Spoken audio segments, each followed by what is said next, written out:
Banyak orang ketika mencapai posisi yang tinggi, kemudian mereka tidak tahu bagaimana harus mengelolanya. Akhirnya mereka hancur, keluarga hancur, dan segala-galanya menjadi hancur. Sama halnya juga dalam kehidupan rohani. Saudara pendengar, bersama dengan saya, Oti Priambodo, dalam program Jalan 66. Senang sekali karena bisa mempersembahkan program yang memberikan pengetahuan Alkitabiah dan menyuguhkan kepada kita jalan keselamatan. Penjelajahan pembelajaran Alkitab kali ini terambil dari 2 Korintus pasal yang ke-12 dan yang ke-13. Pak Yohanes akan menyimpulkan rangkaian pembelajaran dan perenungan kita kali ini dengan sebuah peringatan melalui tema Menjadi Rasul bukanlah panggilan setiap orang. Kita akan melihat bahaya dari rasul-rasul palsu dan bahaya tipu daya, kebohongan, dan ajaran sesat. Hati-hati dengan pengalaman supranatural. Mungkin pada akhirnya inilah yang akan menggeser kita dari iman. Saudara, kita melihat lagi pembelaan Paulus tentang kerasulannya. Paulus telah menghadapi banyak yang disebut dengan rasul-rasul palsu dan mencoba untuk menjelaskan apa artinya menjadi rasul Yesus Kristus. Mencoba membuat orang Korintus memahami arti sesungguhnya kita mengikut Kristus, bukan malahan disesatkan kepada gagasan yang salah dan kacau yang tidak didasarkan kepada Injil. Nah, dalam pasal 12 ini akan dituliskan banyak hal kepada kita secara khusus berkaitan dengan kerasulan Petrus. Para rasul palsu ini memberikan banyak sekali tuduhan kepada Paulus. Mereka yakin memiliki kehebatan yang lebih dari orang lain, mendasarkan kepercayaan mereka kepada wahyu yang telah mereka terima. Jadi mari kita belajar sekarang ya. Ketika seseorang mencoba untuk mendominasi dan mengendalikan orang lain, mencoba untuk mengendalikan situasi, mereka butuh sumber-sumber dari hal-hal yang rohani dan ilahi. Banyak orang yang memiliki maksud jahat menggunakan argumen seperti ini untuk mendasarkan pewahyuan mereka. Mereka memiliki pengetahuan khusus yang diberikan oleh Allah dan yang dinyatakan kepada mereka. Jadi Paulus berurusan dengan hal ini secara langsung. Ia berkata, "Aku harus bermegah sekalipun memang hal itu tidak ada faedahnya. Namun demikian aku hendak memberitakan penglihatan-penglihatan dan penyataan-penyataan yang kuterima dari Tuhan." Apa yang terjadi?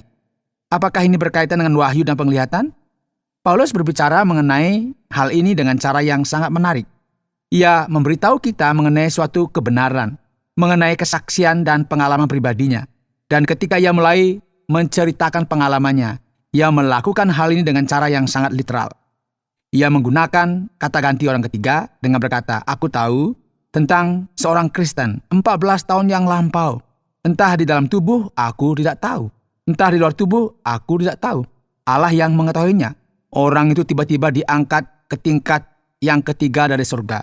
Aku juga tahu tentang orang itu, entah di dalam tubuh, entah di luar tubuh. Aku tidak tahu, Allah mengetahuinya. Ia tiba-tiba diangkat ke Firdaus dan ia mendengar kata-kata yang tak terkatakan, yang tidak boleh diucapkan manusia." Dan kemudian ia berkata lagi, "Atas orang itu aku hendak bermegah, tetapi atas diriku sendiri aku tidak akan bermegah, selain atas kelemahan-kelemahanku. Sebab sekiranya aku hendak bermegah juga, aku bukan orang bodoh lagi, karena aku mengatakan kebenaran. Tetapi aku menahan diriku supaya jangan ada orang yang menghitungkan kepadaku lebih daripada yang mereka lihat padaku atau yang mereka dengar daripadaku." Saudara, Paulus memakai hal-hal yang literal untuk berkata, perhatikanlah.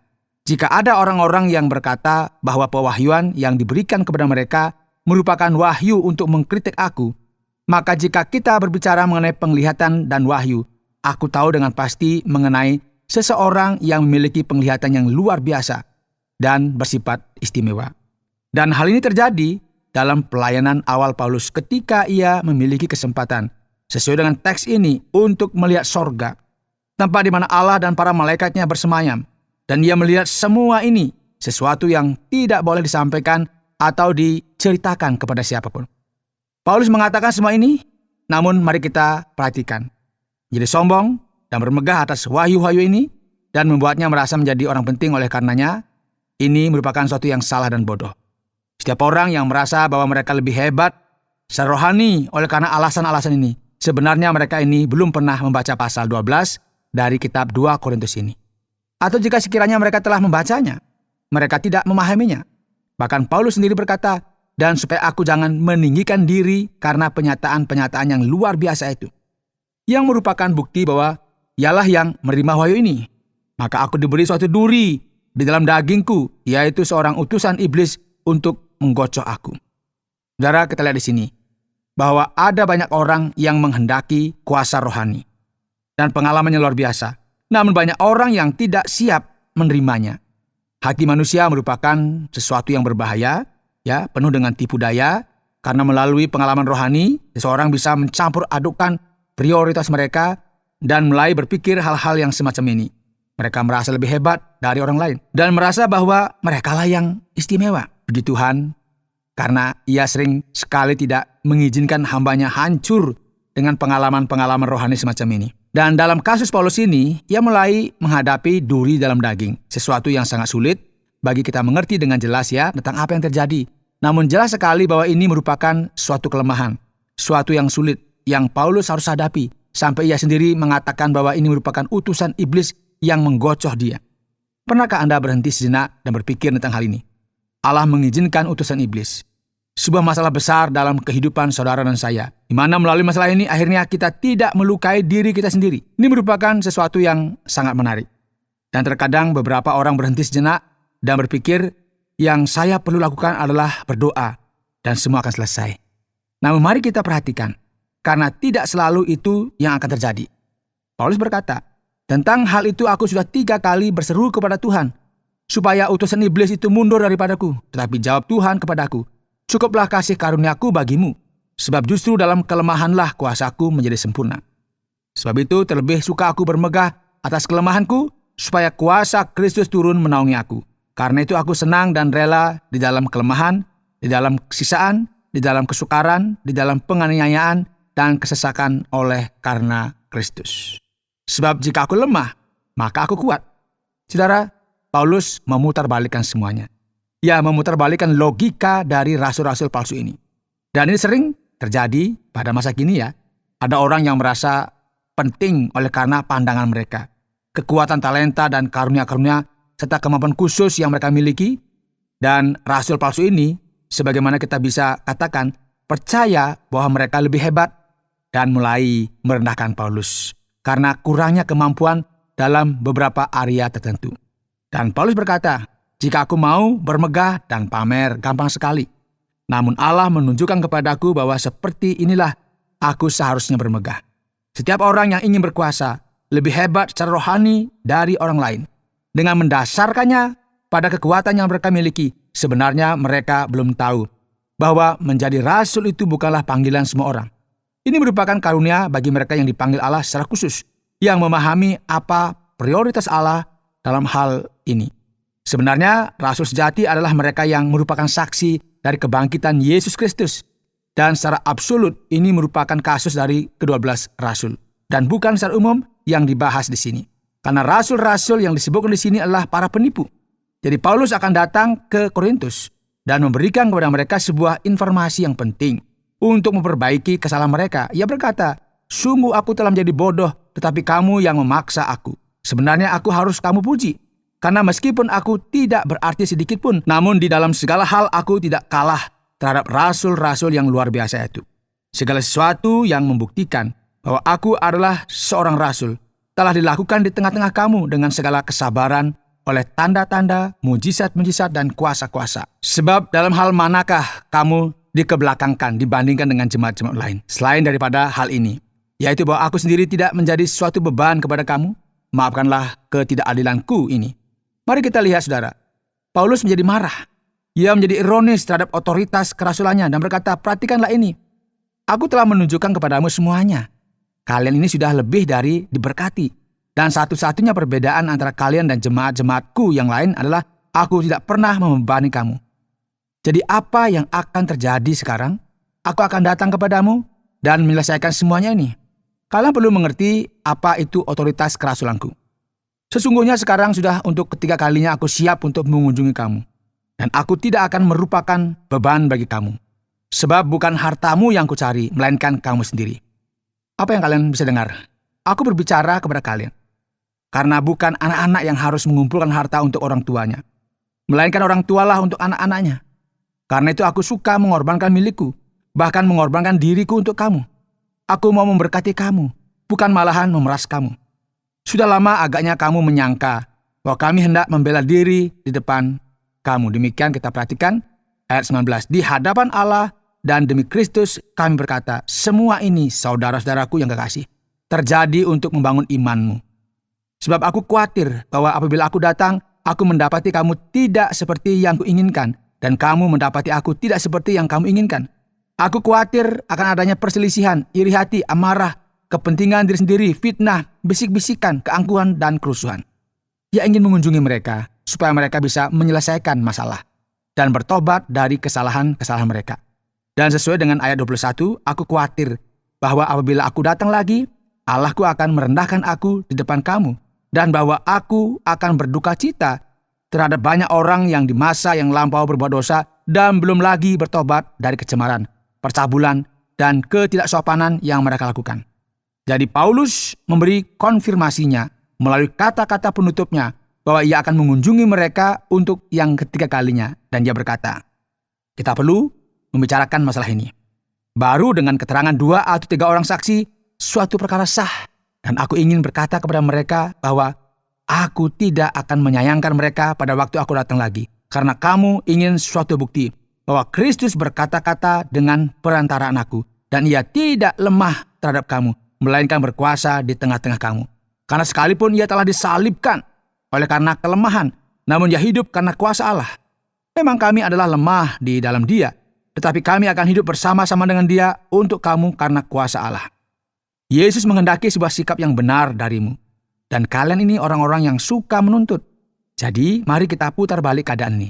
Aku akan menunjukkan kepada kalian bahwa aku adalah seorang rasul yang sejati.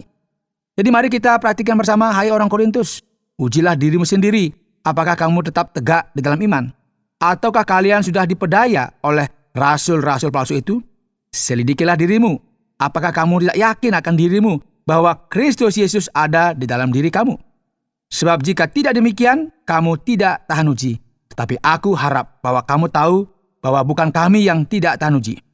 Saudara, dengan demikian secara terus terang, ia berkata kepada mereka tentang otoritas kerasulannya, yang diberikan oleh Kristus sendiri kepadanya, karena menjadi seorang rasul bukanlah panggilan bagi semua orang. Dan mengejutkan sekali bahwa dengan segala otoritas dan sasaran ini, Paulus akan menyimpulkan semua ini dengan penuh kasih. Akhirnya, saudara-saudaraku, bersukacitalah, usahakanlah dirimu supaya sempurna. Terimalah segala nasihatku, sehati sepikirlah kamu dan hiduplah dalam damai sejahtera. Maka Allah sumber kasih dan damai sejahtera akan menyertai kamu. Berilah salam seorang kepada yang lain dengan cium yang kudus. Salam dari semua orang kudus kepada kamu. Kasih karunia Tuhan Yesus Kristus dan kasih Allah dan persekutuan Roh Kudus menyertai kamu sekalian. Demikianlah kata terakhir yang dituliskan oleh Rasul Paulus kepada jemaat Korintus yang kacau ini. Perkataan akan otoritas kerasulan yang diberikan oleh Yesus Kristus kepadanya. Karena seperti yang Anda telah dengarkan bersama, menjadi seorang rasul bukanlah panggilan bagi semua orang. Anda sedang mendengarkan Jalan 66 dalam rangkaian pembahasan 1 Korintus pasal yang ke-12 dan yang ke-13, yang telah dijelaskan oleh Pak Yohanes dengan topik menjadi rasul bukanlah panggilan setiap orang. Yang berikut mari kita beranjak kepada bagian tanya jawab dalam bagian terakhir dari surat Rasul Paulus yang kedua kepada jemaat di Korintus pada pasal yang ke-12 dan yang ke-13. Pak Yohanes, pasal 12 ini merupakan sebuah pasal yang luar biasa. Luar biasa sekali pengalaman yang dialami oleh Rasul Paulus. Apakah ia diangkat ke sorga begitu, Pak? Apakah Bapak bisa menjelaskan kepada kami lebih detail mengenai semuanya ini? Dan apakah saya bisa mengalami pengalaman yang semacam ini, Pak Yohanes? Pak Oti, kalau urusan yang seperti itu, saya kurang tahu ya. Mungkin Anda perlu menjadi seorang rasul dulu ya. Seperti Paulus di sini, supaya bisa mengalami pengalaman seperti ini. Nah, jika kita berhenti sejenak dan mengamati pengalaman Paulus, Tentu ini merupakan sebuah pengalaman yang luar biasa. Sedemikian luar biasanya sampai Paulus berkata bahwa dia tidak tahu, entah dalam tubuh atau di luar tubuh, hanya Allah saja yang tahu. Allah memberikan kepadanya sebuah pengalaman yang istimewa karena ia diangkat ke sorga dan ia memiliki kesempatan untuk melihat hal-hal sebagaimana dijelaskan di dalam firman Tuhan. Pengalaman yang luar biasa yang tidak boleh diceritakan kepada siapa-siapa. Paulus berkata bahwa hal ini terjadi 14 tahun yang lalu. Dan beberapa ahli mendiskusikan hal ini sampai saat ini. Ada yang berpendapat bahwa ini terjadi ketika Paulus dilempari batu dalam perjalanan misinya yang pertama. Namun hal ini tidak terjadi 14 tahun yang lalu. Jadi Paulus memiliki sebuah pengalaman yang spesial yang diberikan oleh Allah sendiri. Nah, penting sekali bagi kita menggarisbawahi bahwa tidak ada sesuatu hal pun yang mengindikasikan bahwa Paulus mencari pengalaman yang seperti ini, atau mencoba untuk memaksakan hal ini terjadi, ataupun dia menceritakannya kepada semua orang. Sebaliknya ini merupakan sebuah pengalaman khusus dan hanya disebutkan di sini karena ia terpaksa. Dan ia menyatakan kredensialnya sebagai seorang rasul demi menghadapi para rasul palsu. Jadi penting sekali bagi kita memperhatikan hal ini supaya kita bisa memahami kasus ini dengan lebih baik lagi. Tetapi Pak, apa maksud dari sorga ketiga? Ada berapa banyak sorga rupanya Pak Yohanes? Bagaimana kita bisa memahami pengalaman seperti ini? Iya, ini merupakan sebuah pertanyaan yang penting. Jika tidak, orang-orang akan mulai berpikir bahwa ada banyak sekali sorga dan kita mulai berpikir, sorga manakah yang akan kita tuju? Kita perlu memahami sesuatu di sini, Pak Oti, bahwa ini merupakan cara orang Yahudi berbicara. Pendapat orang Yahudi mengenai sorga itu adalah seperti ini. Sorga pertama merupakan tempat di mana awan-awan dan tempat-tempat yang paling tinggi ada di dunia. Dan inilah sorga pertama. Kemudian mereka mengatakan bahwa tata surya, matahari, bulan, dan bintang merupakan sorga kedua. Setelah itu tempat di mana Allah berada dan tempat di mana para malaikat berada disebut dengan sorga ketiga. Jadi, ketika Paulus mengatakan hal ini, ia melihat sorga ketiga, yang berarti tempat di mana Allah bersemayam.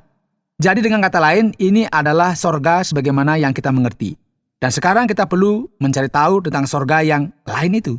Atau setidaknya tentang detail yang tidak disebutkan di dalam Alkitab. Bahasa yang dipakai di sini merupakan bahasa dari sudut pandang orang Yahudi dalam Perjanjian Baru. Dan dari sorga, sepertinya kita turun ke neraka. Begitu Pak Yohanes? Karena dari ayat yang ke-7 dan yang ke-8 dan seterusnya, Paulus berbicara mengenai duri dalam daging yang mengocoh dia. Apakah Paulus dikocoh oleh para lawannya? Apakah duri ini ada di dalam daging, begitu Pak Yohanes? Baik Pak Oti, mengenai duri dalam daging. Pertama-tama kita perlu jelas dengan hal ini ya. Kata yang dipakai di sini merupakan sebuah kata kiasan. Yang tidak berarti bahwa Paulus menginjak sebuah duri yang besar, atau seseorang menusukkan sesuatu kepadanya, atau mungkin iblis yang menusukkan sesuatu. Kita tidak bisa memiliki pendapat seperti itu. Dan bahasa kiasan ini Pak Oti sebenarnya merupakan duri juga dalam hermeneutika kita. Dengan kata lain, belum ada ahli atau teolog sampai hari ini yang bisa menyimpulkan arti dari realita ini. Beberapa orang berkata bahwa arti dari ungkapan ini adalah mereka yang menentang dia atau para rasul palsu ini yang senantiasa mengkritik dia. Ada juga yang berpendapat bahwa ini merupakan masalah kesehatan yang dialami oleh Paulus. Ya, sebagai contoh, Paulus memiliki masalah dengan penglihatannya. Banyak orang percaya bahwa Paulus rabun jauh karena ia tidak bisa melihat dengan baik sesuai dengan deskripsi yang kita peroleh di dalam kitab Kisah Para Rasul yang menjelaskan ketika ia berkata bahwa ia tidak tahu bahwa yang berbicara tersebut merupakan seorang imam besar. Dan setelah itu dalam kitab Galatia, ia berkata bahwa tulisannya besar-besar. Jadi beberapa orang percaya bahwa ini merupakan masalahnya. Ada orang lain yang bahkan berpendapat bahwa ini merupakan referensi mengenai kehidupan Paulus itu sendiri yang tidak beristri. Jadi ini merupakan sesuatu yang sulit dan rumit bagi dia. Namun demikian, kita tidak tahu dengan pasti ini semua tentang apa ya. Yang jelas ini merupakan sesuatu yang membuat dia menderita. Sepertinya yang lebih masuk akal adalah mengenai kelemahan. Karena secara tidak langsung, hal ini disebabkan oleh iblis.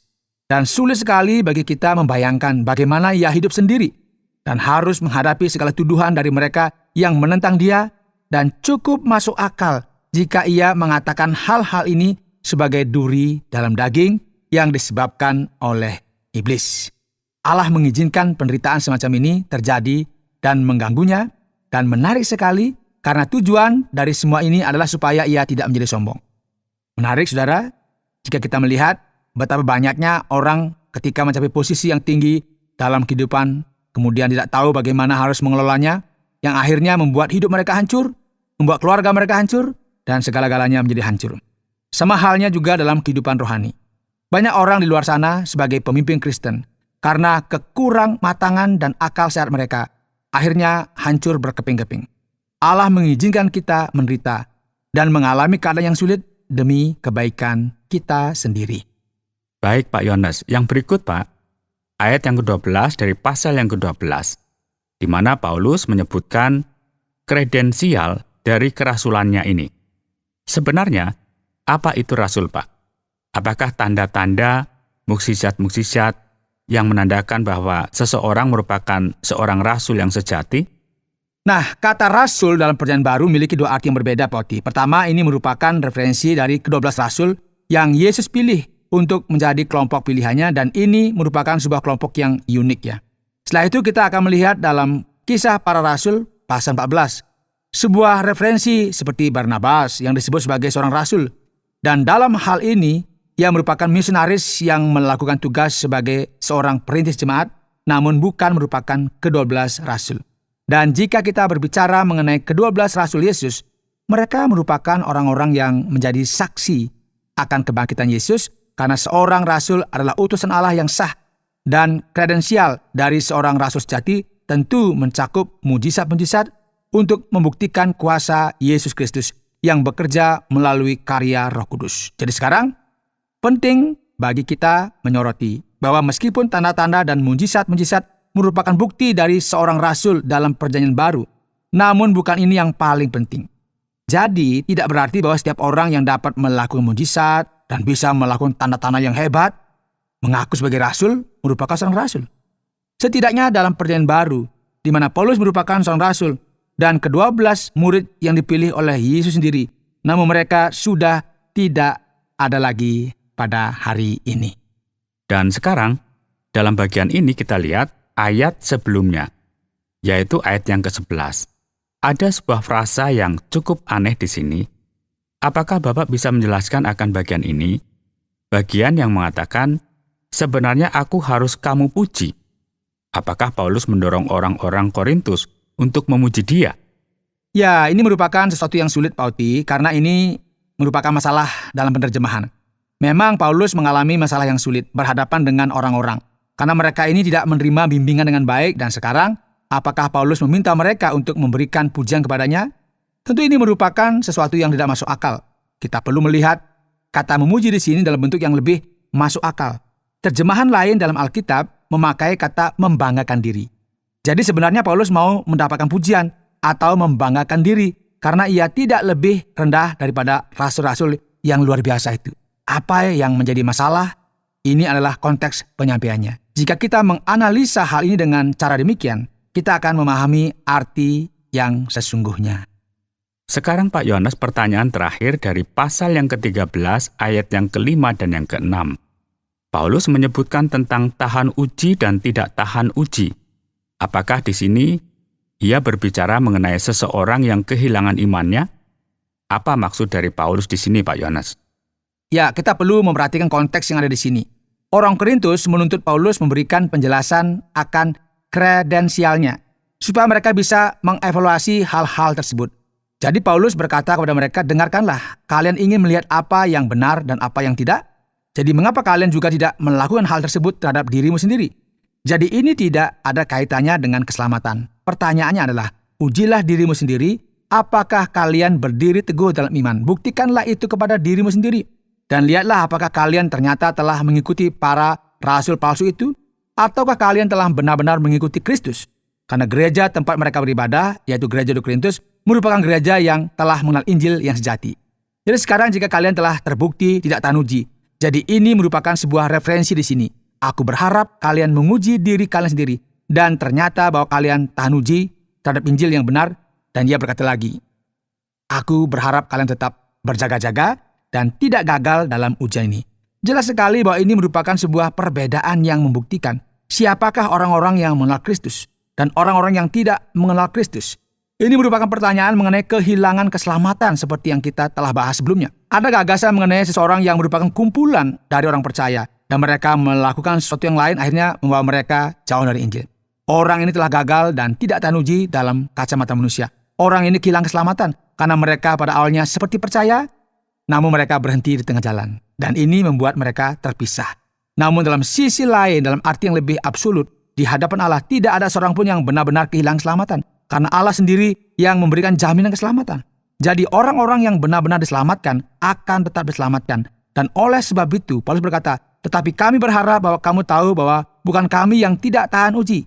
Jadi kita tahan uji karena Allah sendiri yang memberikan jaminan kepada kita dengan bebas.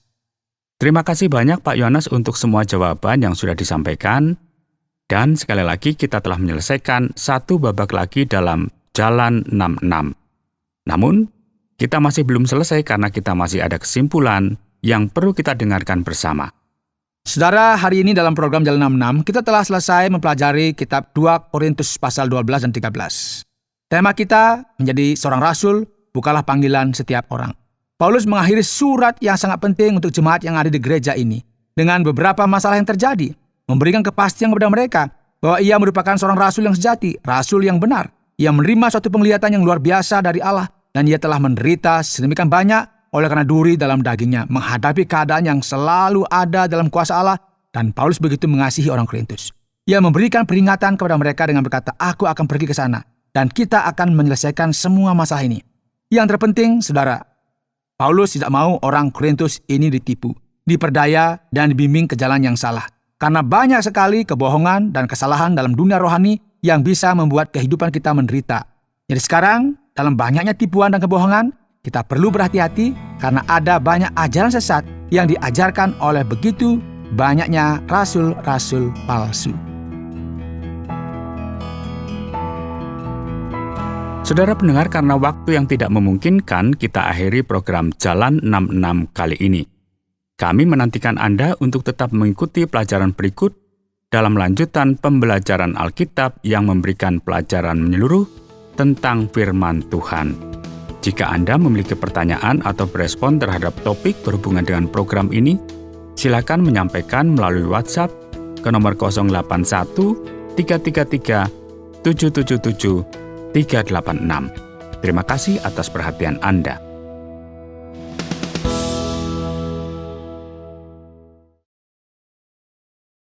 Terima kasih Anda sudah mengikuti program kami. Jika Anda diberkati, jangan lupa like, komen, dan share supaya Anda tidak ketinggalan setiap program terbaru kami.